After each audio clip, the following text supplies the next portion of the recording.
Ciao a tutti.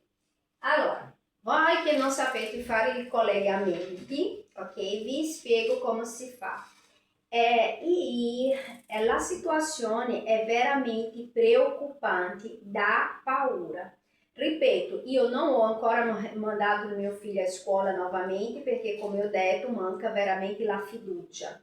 Dopo che ho letto gli atti, le cose che sono state dette, io avevo paura. Oggi io sono andata nell'anagrafe sanitaria perché, ripeto, a Trento c'è quello che si chiama servizio Trentino Online, che è un servizio che quando tu entri lui tiene archivata tutto il tuo storico di tutte le domande che ha fatto e anche di tutto il tuo indicatore economico, ICE, FISI, appunto la domanda che hai fatto per l'agevolazione della mensa, eccetera. E già da qualche settimana, quando eu entro nel mio, è sparito tutto e io risultava, quer dizer, risulta ancora perché questo risolverò da domani in poi, io risultavo come il piano individuale del Fondo Europeo Plus.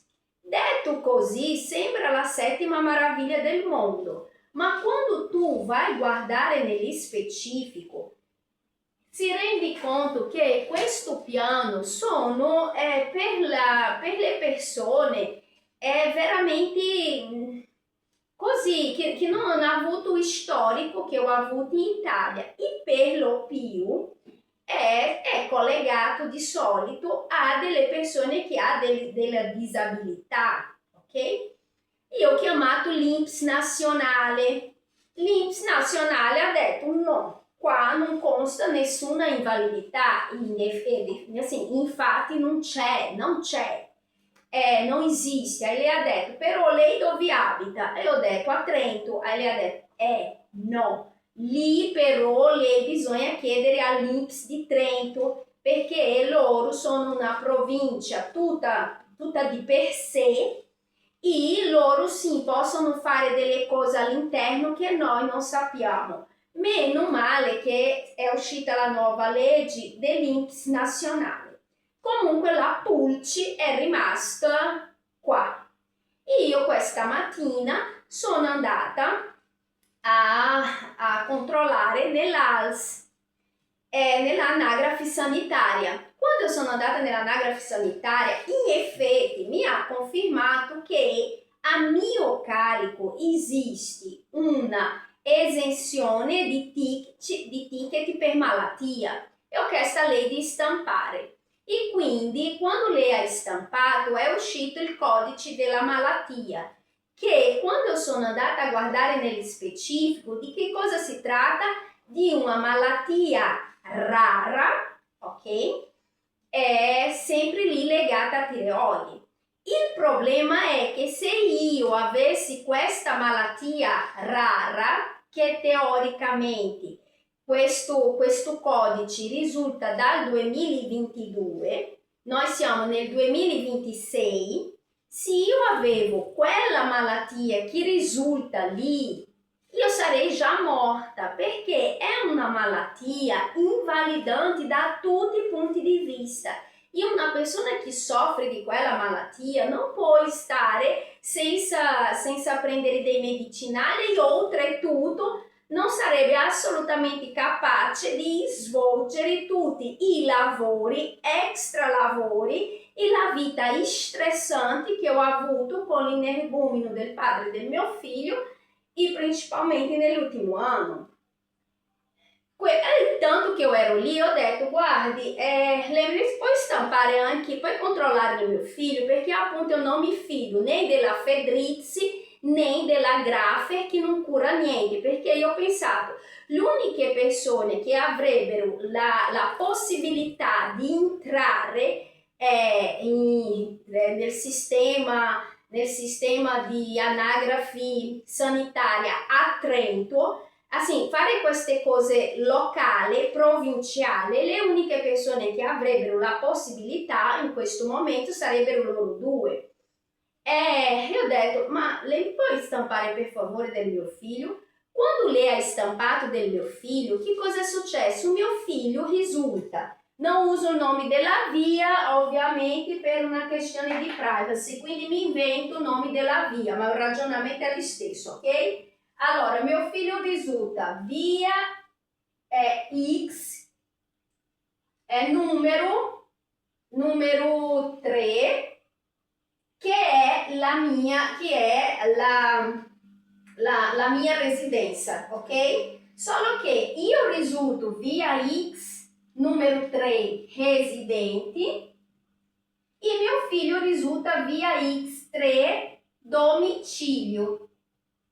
La sua residenza invece risulta via X, è sempre la stessa via, ok? Con un numero civico diverso, metti 7, ok? Ho detto, no, guarda, c'è qualche problema perché mio figlio è residente con me, anagrafe nazionale, assim como cambio di residenza da aprile di 2025.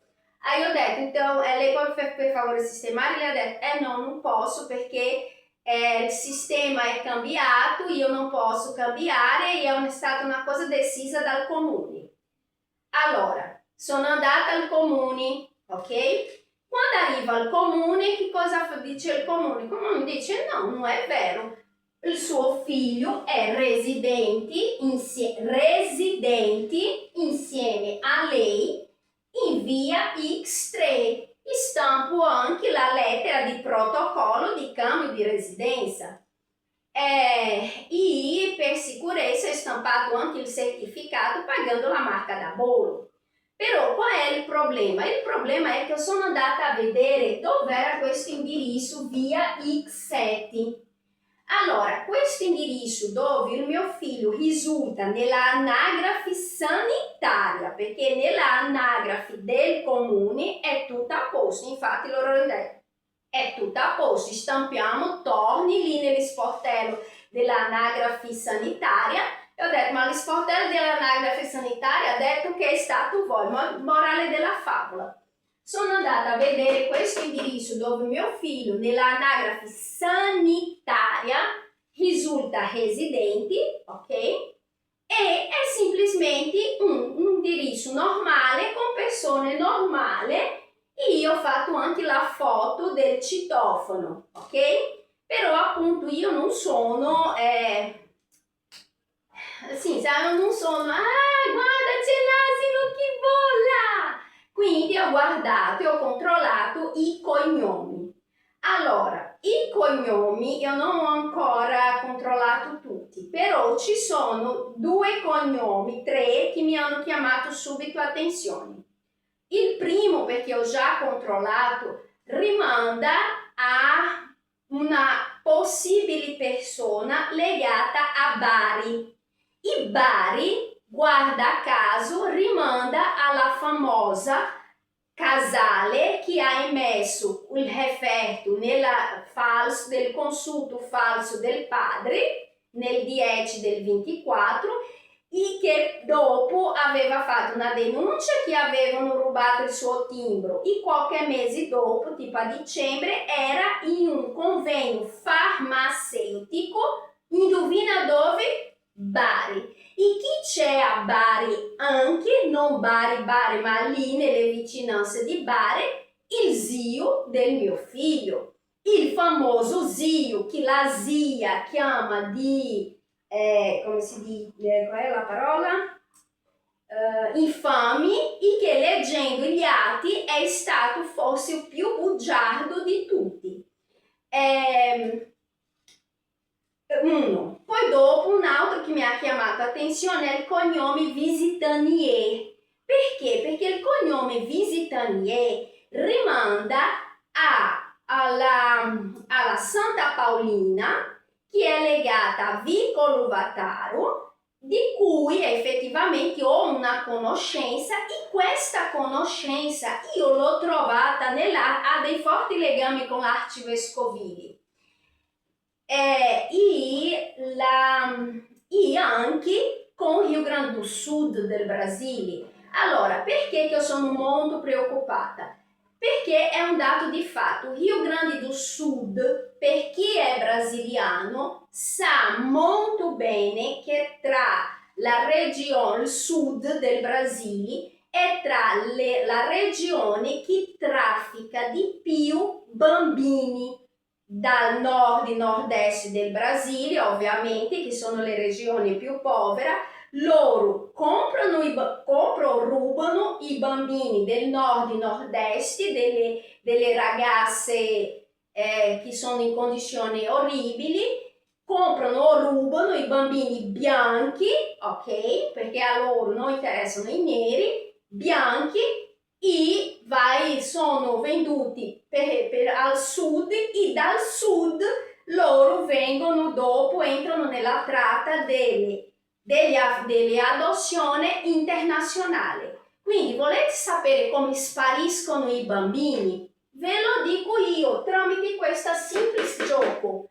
Poi c'è un altro nome che è messo, che si vede che è arrivato da poco, perché è stato messo con gli scotch, non è proprio nel citofono, è messo con gli scotch, ok? Allora, vi dico il meccanismo. Sa qual è il meccanismo? Il meccanismo è che il mio figlio risulta residente in quello palazzo, ok? L'udienza è settimana prossima, ok? Secondo il provvedimento dell'udienza circo, dove è stato saltato tutte le parti etiche di un processo corretto, ok? Se effettivamente la prossima settimana il giudice ascolta la CTU falsata del pesamento, che cosa succede? Succede che loro, la Fedrizzi, la Grafe, accaparra il mio figlio, ok? Che intanto risulta residente a qualcuno di questo altro palazzo, ok?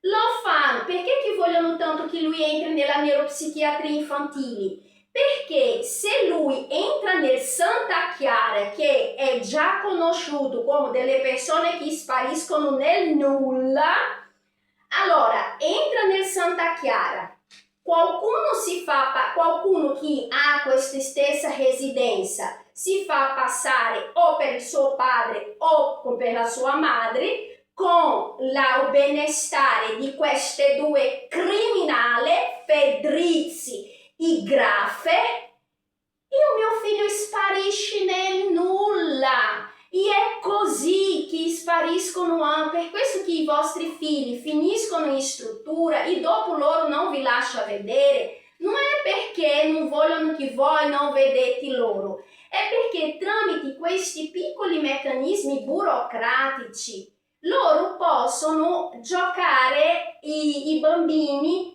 a estero, a dove vogliono, perché togliendo a voi la responsabilità genitoriale, che cosa succede? Loro amministrano e quindi con documentazione o senza documentazione, ma tanto loro possono falsificare la documentazione. Quindi io non so, guardi, io sono spaventatissima con quello che sta succedendo a me, ok? Ao mio figlio, e sono molto, ma molto preoccupata con il mio figlio per questo, perché quanto più io indago, più viene fuori delle coincidenze che sono troppe coincidenze. Quindi non è paranoia, è un dato di fatto. Io sono quasi, ma allora, se io prendo l'insieme, come ho detto, non da oggi, da 9 anni fa, dal libro della sorella del padre, dagli ultimi atteggiamenti del padre, come si chiama? Dell'udienza circo del Tribunale Minorile di Trento, degli atti persecutori delle maestre dell'arcivescovile, insieme a questa ultima mossa qua, sinceramente io ho paura, veramente, assim, io ho tanta paura perché assim, eu tendo sempre a confermare, conoscendo il meccanismo di traffico di bambino tra l'America Latina e la Europa, ok? mi fa assim, io sono spaventatissima, perché ripeto, essendo l'udienza settimana prossima, che cosa succede? Se loro accaparrano il mio figlio con questa residenza fittizia, ma che di sicuro ci sarà qualcuno che ha coperta questa residenza fittizia, entrando nel Santa Chiara, mio figlio può uscire a pezzi di organi. E è così, loro stanno rubando i bambini per il circuito di prostituzione, per il circuito di organi, e c'è di mezzo, sì, la Chiesa, c'è di mezzo, guardi, c'è veramente dei criminali di mezzo, quindi fate attenzione, controllati, ma controllati con molta attenzione, principalmente i vostri dati dell'anagrafe nazionale. Poi un'altra cosa, per esempio mio padre ha sempre detto, nella patente, già nel Brasile, lui ha detto non mettere non donatore di organi, non cadere nella trappola di dichiararvi donatore di organi, semmai lasciati con qualcuno di fiducia della vostra famiglia che in caso possono firmare la donazione loro, ma voi non lasciate prima questa cosa. E la rete criminale che si è costituita nel Tribunale Minorile di Trento con l'agevolazione di Elisabetta Fedrizzi e della Graffe, Chiara Graffe, curatrice che non cura niente e fa copia e incolla per l'affidamento non solo a Trento ma anche a Bolzano, ok? Se loro tolgono la responsabilità genitoriale da me e dell'energumeno del padre, che è veramente, oltre a essere energumeno, è stupido, loro assim, il nostro figlio è nella mano di criminali, perché loro possono effettivamente fare non solo sparire il nostro figlio affidato ai loro colleghi e dopo una adozione internazionale, come possono semplicemente fare lui diventare veramente pazzo nella neuropsichiatria infantile, poi dopo viene un male nel cervello, come è venuto a quel bambino che è morto da poco, che la madre non ha potuto vedere, e loro vedono gli organi, si spartiscono il bottino. Quindi è questo meccanismo che loro usano. I dati anagrafici alterati, piccole informazioni anagrafiche alterate, tolgono la responsabilità genitoriale dei genitori senza alcun motivo, perché così dopo loro possono gestire come vogliono, dal traffico di organi al traffico umano. E questo non è una paranoia, non è una favola. Prova è questo che sta succedendo con mio figlio. Comunque, ovviamente, ho preso i dovuti accorgimenti, ho chiamato, ho fatto segnalazione, ho iscritto, ho fatto tutto quello che è. Però siamo sempre lì, nell'Anghe Trento, di famiglie e parenti che si coprono le spalle a vicenda, che guadagnano sui fragili, perché a loro non frega niente né degli anziani, né dei bambini e né dei fragili. Loro fanno soldi con i fragili e per lo più quelli più senza scrupoli fanno quello che stanno cercando di fare con mio figlio. Però ho avuto una buona notizia oggi, mi ha risposto l'avvocato del Brasile, e quindi io ripeto, voi che avete delle cattive intenzioni con il mio figlio, sapete che siete già segnalati nella Polizia Federale del Brasile. Quindi vi consiglio di lasciare in pace me e mio figlio. Ok? Non solo la Polizia Federale del Brasile, c'è anche un'altra autorità che sarà al corrente di questa porcagliata che state facendo, ok? Poi per quanto riguarda appunto sempre lì o referto falso, la diagnosi falsa, ao mio riguardo, ovviamente o INPS nazionale sa già di questa porcagliata e io già sto prendendo i dovuti provvedimenti per smascherarvi. Voi che volete per forza farmi passare per quello che non è. Perché, ripeto, se io avessi quella malattia rara, io ero già morta tra il fatto che non prendo nessun medicinale, addirittura l'anticoncezionale che io uso è o Yasmin, che è uno dei più pesanti che c'è, che una persona che ha delle malattie gravi non lo può prendere. Quindi la prossima volta cercate di capire chi ha davanti, ok? Perché io non sono nata ieri.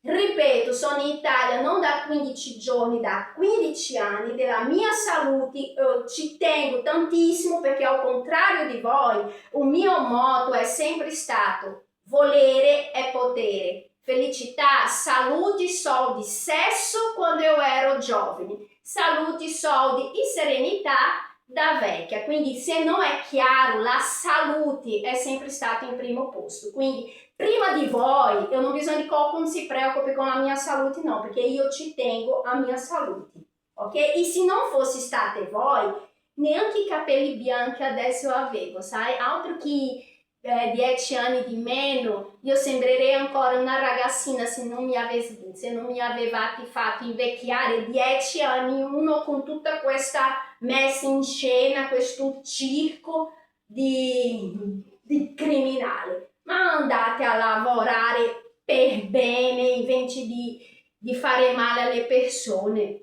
Che cosa brutta. Comunque, ripeto, fate attenzione, controllate bene i vostri dati anagrafici sanitari. Papà e mamma, questo è un periodo difficile.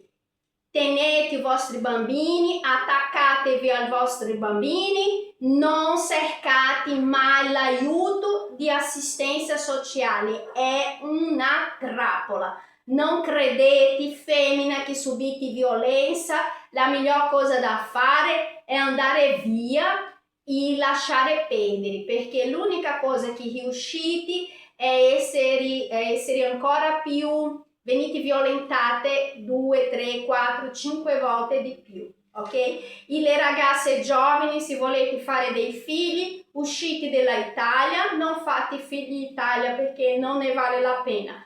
Prima perché tanto il peso è tutto sopra di voi, il figlio non è vostro, è del padre, e se pensate di lasciare il padre, il figlio diventa di queste streghe di Howard, come la Elisabetta Fedrizzi o come gli avvocati senza scrupoli come la Chiara Raffi. Ok? Alla prossima!